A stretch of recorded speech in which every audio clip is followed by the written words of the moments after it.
Now this video will be the one that you've been asking for quite a long time. So before we begin, as usual, all the links and my test system setup details in the description of the video. And what are we looking at today? We're looking at MBL6010D preamplifier clone.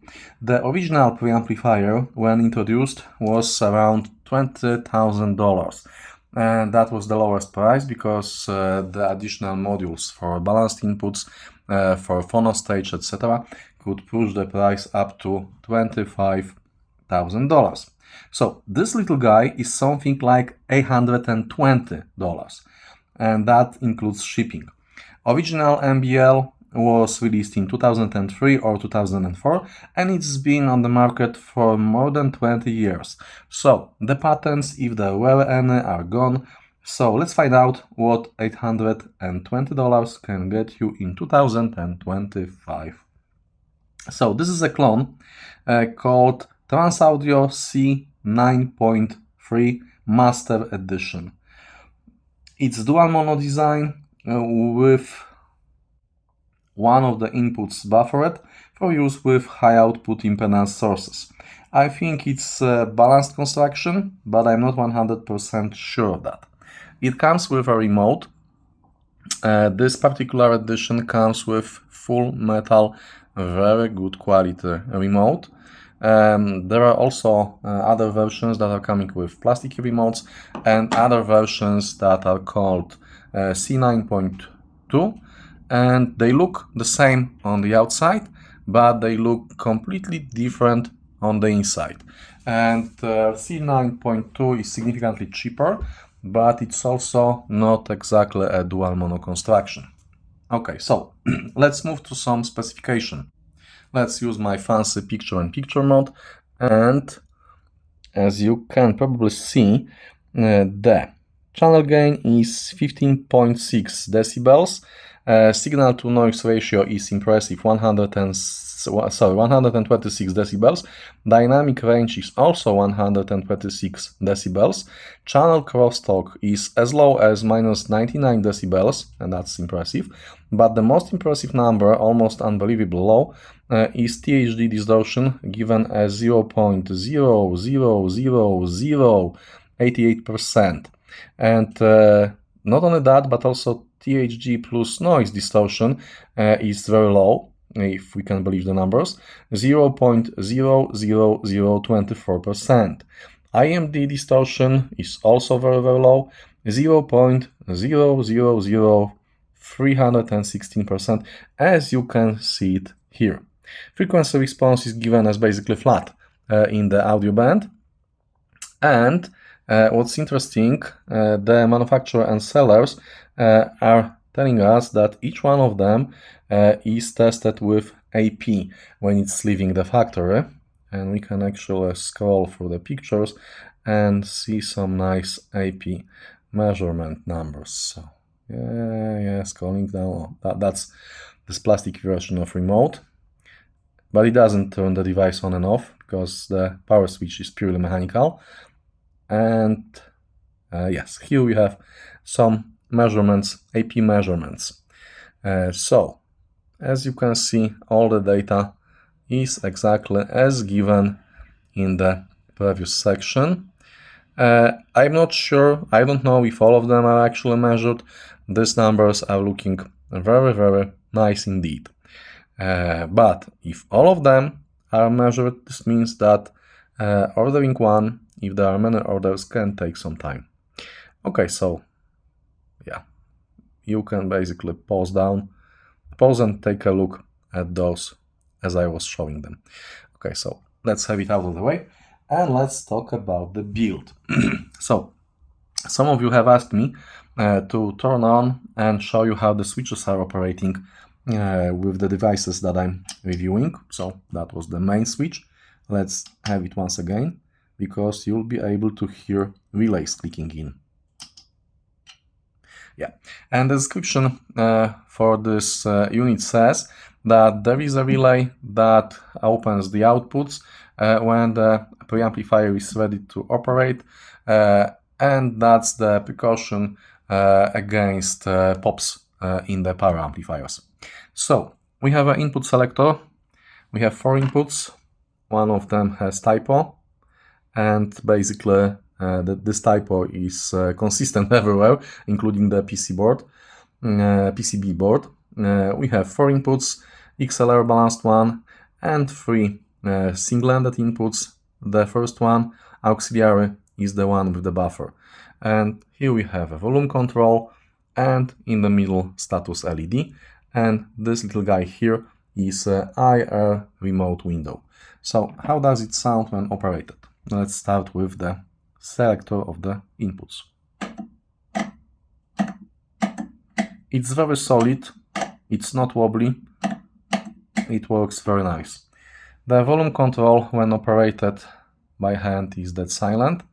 When operated with remote is almost dead silent too. When I was doing my listening tests, what I found out is that with Transaudio D9 Pro clone, the usable volume range was between 0 and 20 with my regular listening volume levels. So let's power it off, disconnect it, and let's take a look at the back of the device. We can see one set of balanced inputs, 4 sets of single-ended inputs, 1 set of balanced outputs, and 1 set of single-ended outputs. That's actually 3 single-ended, I was wrong. We have a power connector and integrated fuse compartment, and in the fuse compartment we will find German gold-plated shorter fuse. And we also have a label. The label says this is Transaudio and it's C9.3 Master edition. What's interesting, all of them seem to have unique serial number. So in order to open this amplifier, you need to undo the screws on the top plate and you just lift it up. And as you can see, it's pretty solid. It's something like 3 millimeters. Let's move it away. Yeah. Solid piece of metal. Ow. And it's quite sharp on the edges. Okay, so let's take a look inside. Okay, I need to use my pointer. And it seems like my cat has stolen one of my pointers because there's only one of them here. Okay, so starting with the power. And we have 2 separate toroidal transformers. I'm not sure if you'll be able to see that. Let's zoom in. These are labeled with multi-comp. And the description for the offer said that these are imported. So 2 toroidal transformers. This looks like a pi filter for the input. And each one of those transformers is powering one of the PCBs.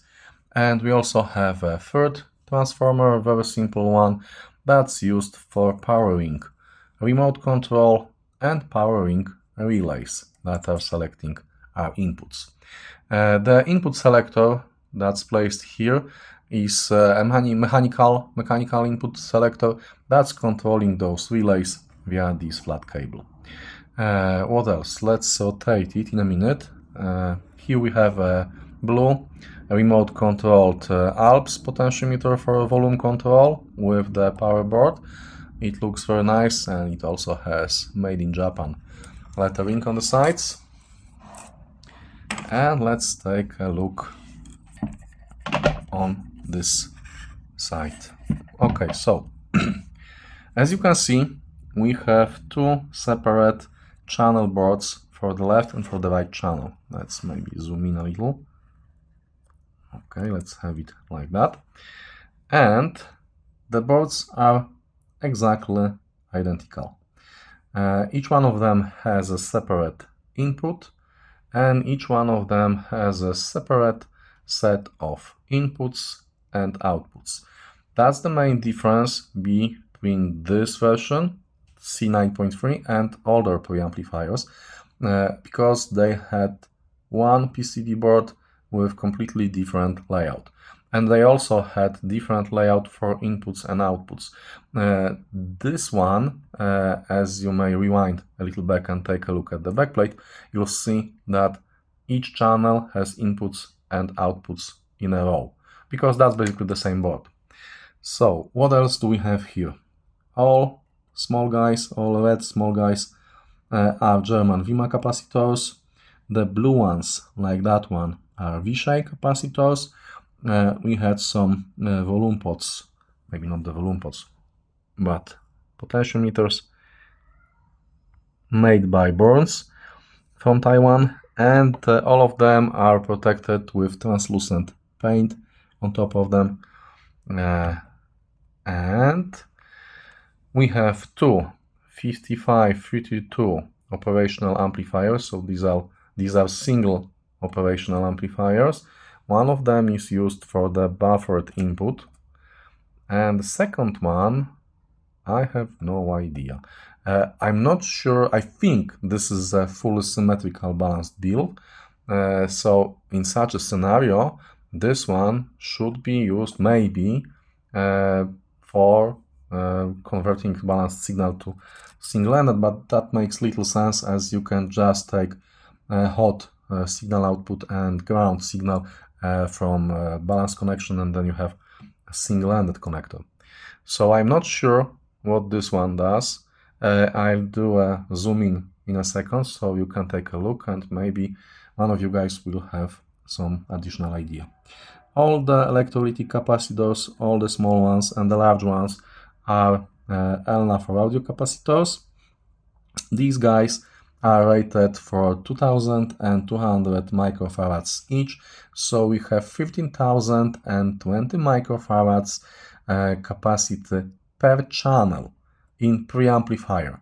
So this is total overkill, but in that kind of audio gear, I love such overkills. We also have EPCOREL capacitors here.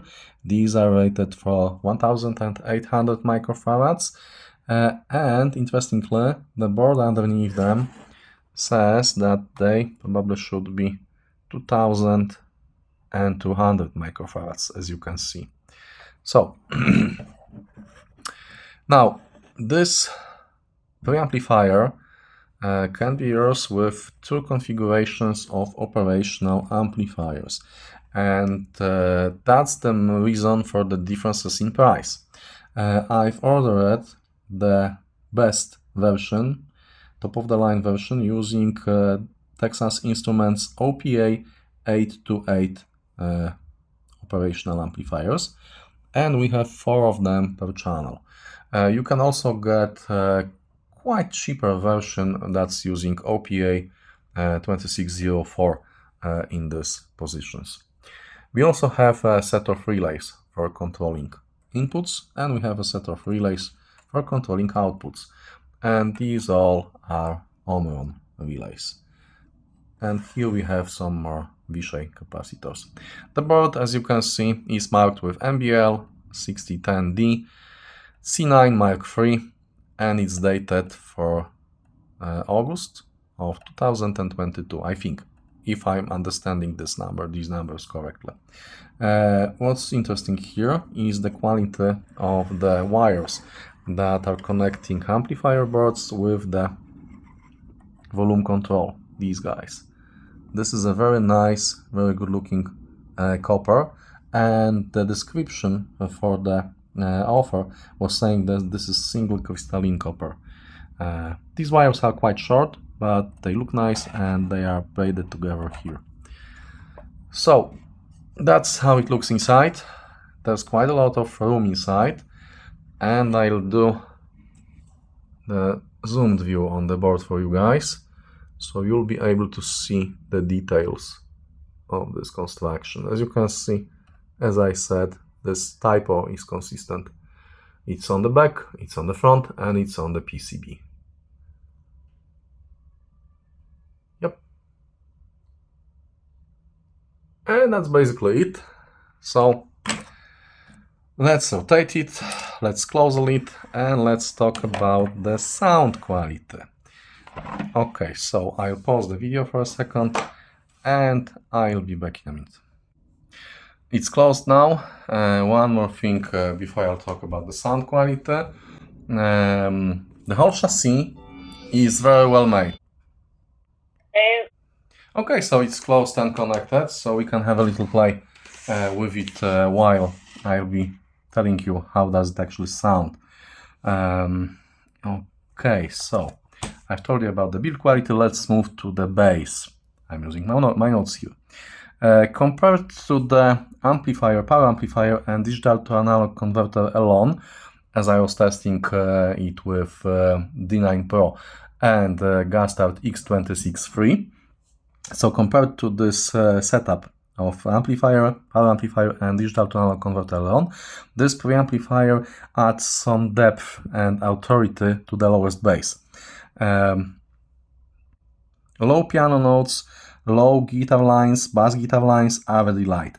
Other than that, you get exactly what your source is capable of. No loss of resolution, no loss of texture, nothing that I could hear even with electrostats. And this additional heft in the bass means, for example, that drums in Hymn to the Fallen by John Williams get very real size and they are quite powerful, although they are not the leading instrument. So it sounds very nice and it adds some power to the bass. Now, moving on to the mid-range. The mid-range is transparent and basically the same as your source, but with very small hint of warmth. So the vocal sound more organic, and it gives a very nice effect, especially on female vocals. But this is just a hint of warmth. And if I wasn't doing switching between power amp and this preamplifier, I probably wouldn't hear it. But when I was switching back and forth, I was able to get that on vocal tracks, especially with simple sets of instruments. There is this small hint of warmth added. So the vocals sound more organic with it. The difference is small, but I can hear it with my electrostats, and actually I like it. Because it doesn't color the sound and it doesn't change the sound in any in any large way. So the treble. The treble is exactly the same as the source is delivering. It's transparent, it's airy, it's extended, and it's smooth. All the Gastard qualities are here unchanged. So the bass a little bit more powerful. Mid-range, clear transparent with some additional warmth. And the treble extended, airy, and transparent as it was in original. So it's a very clean sounding unit. No hiss, no noise, nothing like that. Clear black background. Basically amplification, pure amplification. So let's move to the detail.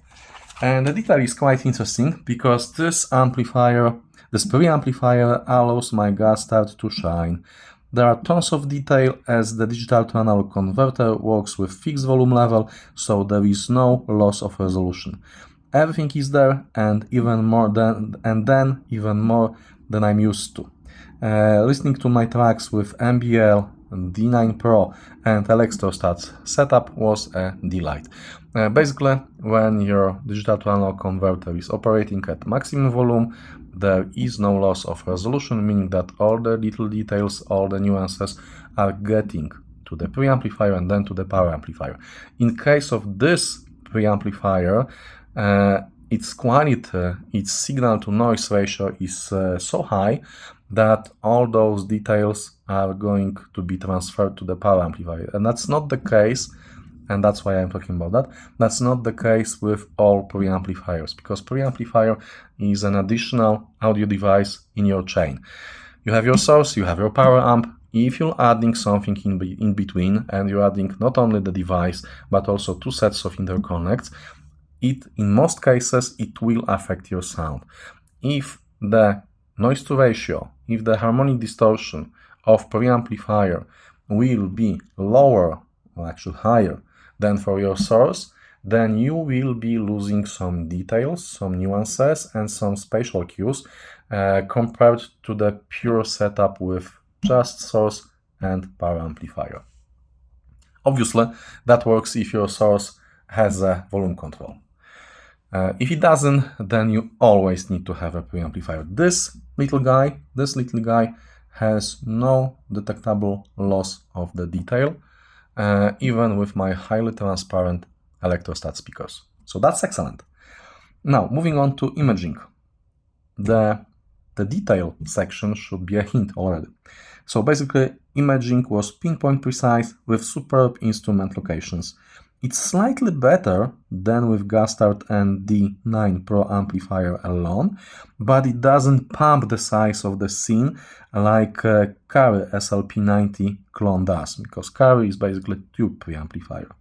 So we have very good very good left and right positioning, very good depth information, and very good height information. Nothing is lost from the source material. And now the summary. The summary is basically simple. MBL6010D adds body and ground to my music. It's transparent, there is no loss of detail like sometimes happens with lesser quality preamplifiers. The power and authority it brings to the table works wonderful with orchestral pieces. These were the most exciting tracks that I've been doing my tests with. Now, I know you will want comparisons here, so here it goes. It's on par with C2860 Plus, and there were very tiny fine differences with MBL being a tiny bit faster, a little bit more precise, perhaps, and C2860 Plus being a tiny bit smoother. But that all was bordering on placebo, and I had to really look for it when I was switching the preamplifiers. And then with some tracks, the differences weren't there. On some tracks, I could find them in a repeatable way, but on some of the other tracks, other types of music, I couldn't hear any kind of difference. Which is basically a very big compliment, because C2860 Plus is one of my recommended preamplifiers. If this one is able to match it, then that's excellent. So, comparing MBL6010D against Cary SLP-90 clone, that's a different story.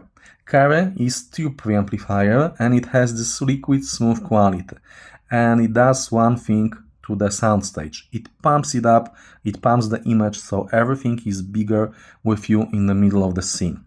But other than that, they are all on the same level. So MBL from now on, this MBL clone from now on will join my top 3 recommended preamplifiers list. It's also great pairing for all Darcy clones and all Burmester clones. I've done some switching, I've done some testing, and exactly as it was with Cary and exactly as it was with C2860 Plus, as they are both transparent and they do not color the sound, this guy is a very good pairing for all Darcy clones and all Burmester clones that I have in my possession, because they are also highly neutral. So, once again, this guy has my double thumbs up. It joins the list of recommended preamplifiers. If you're interested in buying one, the links will be in the description of the video. And I think on the 21st or on the 19th of April, yes, 19th, there will be end of April, they call it summer sale on AliExpress. So if you're watching this video on this Saturday, when I'm releasing this vid, you can still get one with the sale price that will be significantly lower than what I've given you in the beginning of the video. I will also post the information about the coupon codes in the description of the video, but the coupons will be working until 21st of May, so it will be after sales. And still, just in a few days, they'll stop working. So anyway, highly recommended. If you've liked this video, if it helped you in any way to decide on getting or passing on this amplifier, you're more than welcome to subscribe to my channel and buy me a beer using super thanks that's also somewhere under the video. The pure money goes towards beer for my listening sessions. I really like this guy. One more thing that I forgot to tell you when I was talking about the build. I really like the front panel. It's very simple, but not too simple, with this small face at the top and at the bottom. And with those, it nicely matches the Transaudio build above Dartzil and Burmester clones. When it was standing on top of one of them, together they looked very nice. Also the remote is very nice, but one more thing. For the remote, I would place some kind of silicone legs, silicone in these places, so it will not damage or scratch your furniture, and it will not get damaged or scratched by your furniture. It's very heavy, by the way. So, thanks for watching this. I really like this guy, and I hope you'll like it too. Have a nice rest of the day. Bye, guys.